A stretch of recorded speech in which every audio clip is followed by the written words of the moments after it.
and you're watching Yana TV. And today we are super thrilled to have an amazing guest. That is Mukul Deva.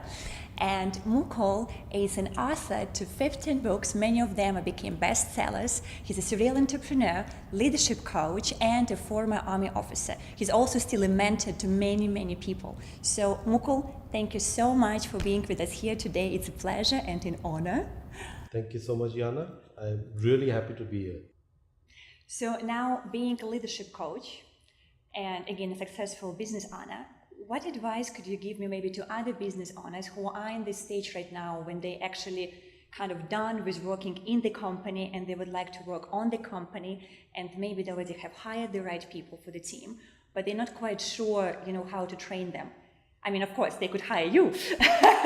That would be the shortcut. But let's say if they choose maybe to try do something themselves, so what are the advice you could give them, the way to train their people so they can eventually maybe reduce their involvement in the decision-making process? Okay, it's actually very simple. There's no rocket science here. You have to trust your instincts and you have to trust yourself that the decision you took to hire different people, you had applied your thoughts to it carefully and taken a considered decision. Mm-hmm.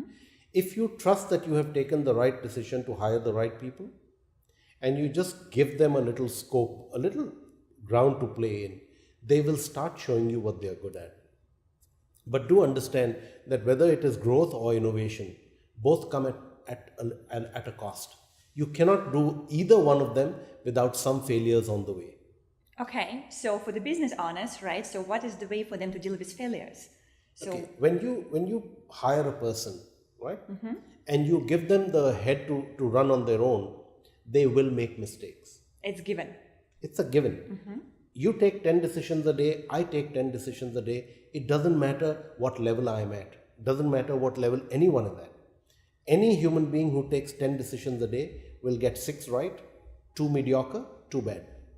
I mean, none of us are perfect. Mm-hmm. So we have to understand that if I make mistakes, so does that guy or girl, whoever. Yes. And when you understand that mistakes made are of two kinds. One is a deliberate mistake which is made. One which is an error in judgment. Mm-hmm.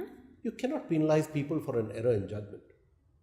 A lot of business owners make this mistake. Someone makes a mistake and they don't see that was just an error in judgment. They go. So what would be then a better way, maybe like what would be the feedback that the business owner could use towards people who maybe make an error or judgment mistake? Or what is a better way of dealing with that to get the most out of them? Okay, what you need is a good process to mitigate the risk. Mm-hmm. So when you have, let's say you have 4 managers, you should firstly clearly define what you expect from them. At the very beginning? Absolutely. Yep. When you hire a person, you should tell him, these are the 10 things I expect from you. Secondly, you have to train them to do those 10 things. Thirdly, you need to make it clear to them what is the bandwidth in which they will operate. They should know their limits. So that way for example, let's say a manager has a financial authority to spend, let's say $5,000. Mm-hmm. So your mistake has already been capped to that amount. If he's going to go beyond that, he needs to refer it back to you. So in not just in monetary terms, but also in terms of loss of goodwill, operating procedures, it has to be clearly defined. What is my job? What are the limits beyond which I cannot work alone? I need to take approval from my boss. Thirdly, you need to have a very strong reporting procedures. Mm-hmm.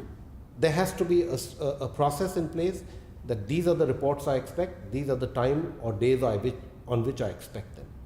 If you do these 3 things, you will generally be able to manage the risk of new people who are learning to grow. So this is helpful, for bosses who are trying to develop their people, right? Now, what I commonly see also in the world of business, that there are 2 types of bosses. So one of them who started, especially maybe in the family-owned businesses, who started everything themselves, they really hang on to their business. And there's a bit of an issue of letting go and control issue and, trying to make it perfect and nobody will as perfect as they are. So, a bit of that. And the second type of bosses is maybe, you know, hired in the company, like as a CEO, maybe hired in the company, and they have to take it on, and they're a bit maybe overwhelmed at the beginning with everything that is happening. And so they're a bit maybe detached from people and not as engaged with the feedback and reporting, right, and expectations. So for those two categories of bosses out there in the real world of business, again, given that you're a leadership coach, what kind of advice would you give them maybe in terms of like perspective shifting or way of thinking? You know, it would really help them to look differently into what they're doing right now and help them to transition and being a kind of a more empowered boss, or like you like the concept of breakthrough leadership, for example, right? So who am I advising, the business owner or the hired the manager? business owner. The business owner.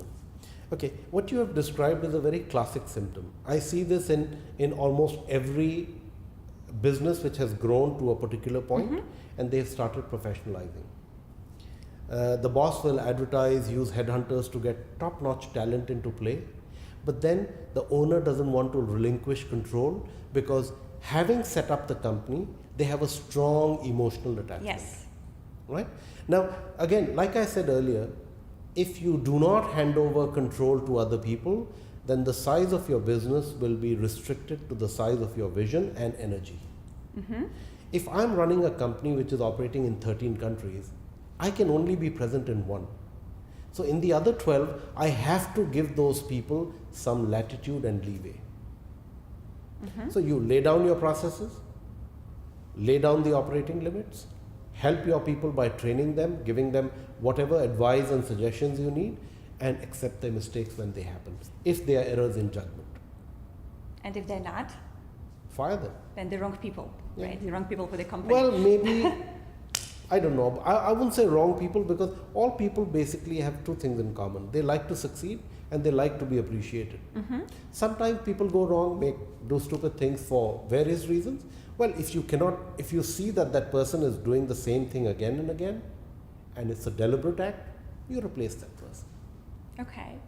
I'm not a big fan of that though, Yana. I have not fired, in the 19 years that I was managing director of my first company in India, I only fired 2 people.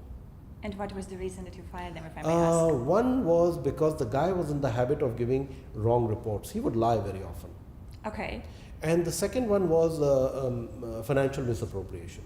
It wasn't a very large amount, but the fact that it happened once, happened twice, there is no third strike.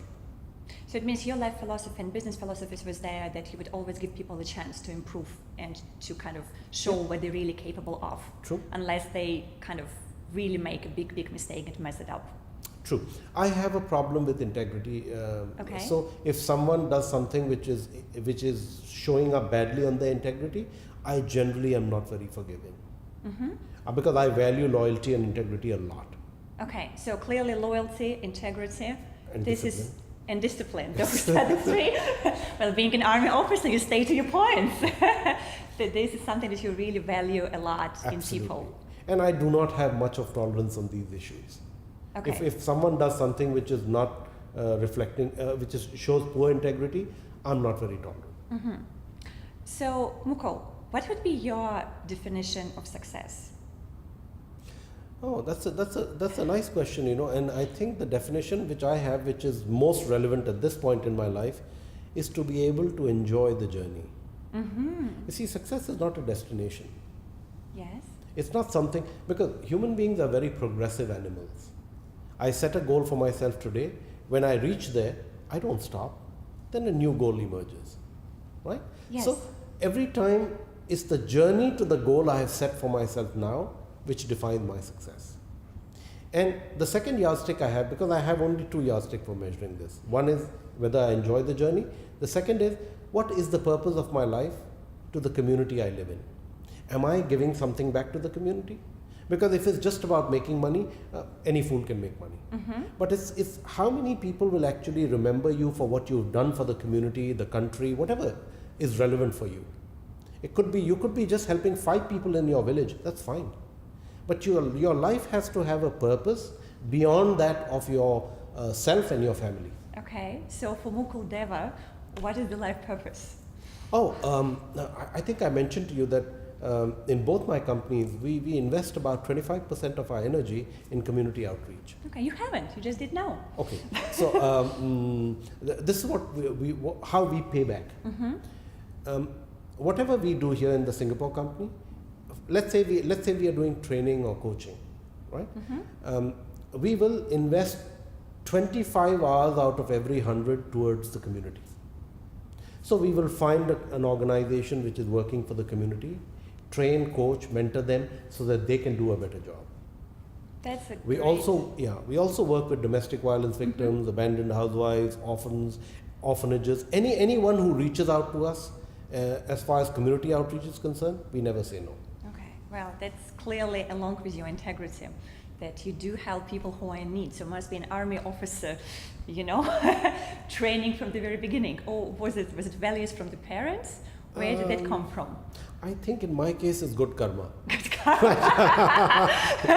You mean you're planning for the next life? Absolutely. I see. So there is some calculations there. That's wonderful. Okay, community outreach.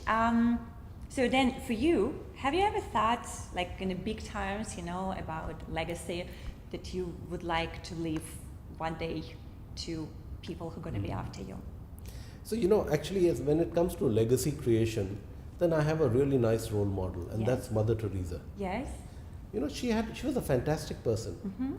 She said that I help one person at a time. And in her life, she helped millions. Right? So I go the same way. Even if I help one person in a week, I'm fine. As long as someone is being helped, because when I do community outreach, I insist on a paid forward system, which means if I work with you for 5 hours, I want you to invest 5 hours working with somebody else, helping someone else in a similar situation. Doing anything doesn't have to be coaching, right? So whatever you want to contribute, okay. Doesn't matter. But when you ask people to pay it forward, then the whole community, the whole society at large gets pulled up. That's such a beautiful way of helping people and kind of bringing strong communities. I told you I have a great role model. Great, that's wonderful. Thank you so much, Mukul, for being with us here today.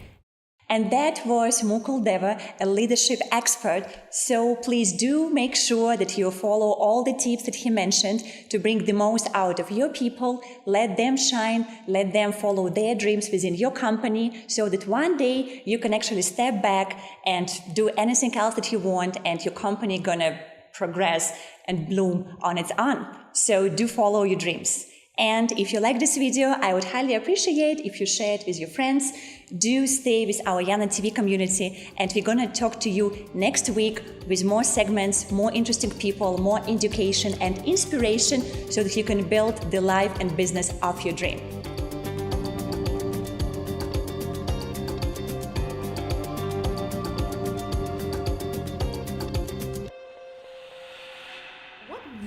Helped me to decide what to focus on was, can I see myself, you know, doing whatever I was providing in that particular business for the next 20, 30 years?